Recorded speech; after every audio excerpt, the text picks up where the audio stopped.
دیان تەمەنی تەنها 11 ساڵە و لەگەڵەوەی کە هیچ خولێکی هونەری و شێوەکاری نەبینیوە، خاوەن توانایەکی هونەری بەرزە لە ڕێگەی وەرگرتنی وێنەکان لە پلاتفۆرمەکانی تایبەت بە منداڵان و گزارش لێکردنەوەیان بە قوڕی دەستکرد زیاتر لە 300 کاری هونەری قەبارە جیاوازی دروست کردووە و لە پێشەنگایەکدا نمایشی کردن.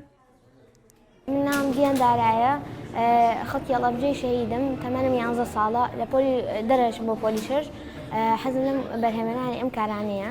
یەکەم جار لە ڕسم سەر وەرەقە دەستم پێ کرد، ئێتر دوایەکە کە زانیم ئەم جۆرە قوڕە هەیە دەستم کرد بە دروستکردنی ئەم کارانە. مامۆستایانی هونەر لە پێشەنگاکەدا ئاماژەیان بەوە کرد تواناکانی دیەن و ڕێخستن و گزارش لێکردنی بۆ تابلۆکان لە ئاستێکی بەرزی ئەکادیمیدایە و کارەکانی بە شێوەیەکی ئەکادیمی کردووە. بەڕاستی ئەگەر مبالەغە نەبێ من ئەمە بڵێم، ئەگەر ئەم توانە نەکوژرێ و دەستی بگیرێت، من دڵنیام دیە یەکێکە بێت لەو توانانەی کە ئێمە پەرج و ئاسا موعجیزە ئاسا ئەبێ سەیریکەین. بەڕاستی ئیشەکانی هەتا سەیریکەی لە وردیا وردترن.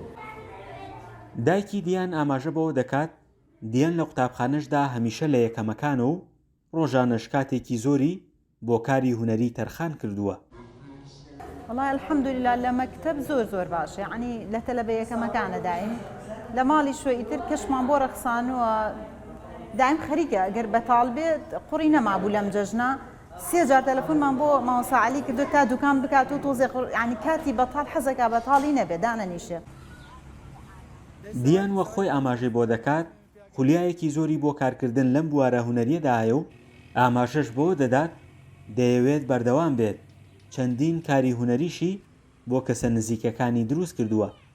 من زۆر حەزم لە کاری دەستیە، دایک و باوکم کوڕەکەم بۆ ئەکڕن و دوایەکە لە پێیجی پێنترێست شتێک دەرێنم، ئەگەر بۆ هەنێشتیم حەز نەبێ بە بیرۆکەی خۆم شتێکی تێیەکەم، دوایەکی شایکەمە سەر تەختە بۆی بیستێنم پێ.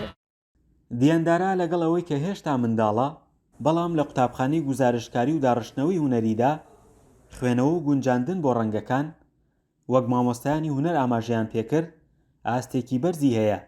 ئەوە ژوای کردووە کە بەرهەمی ناوازە دروست بکات.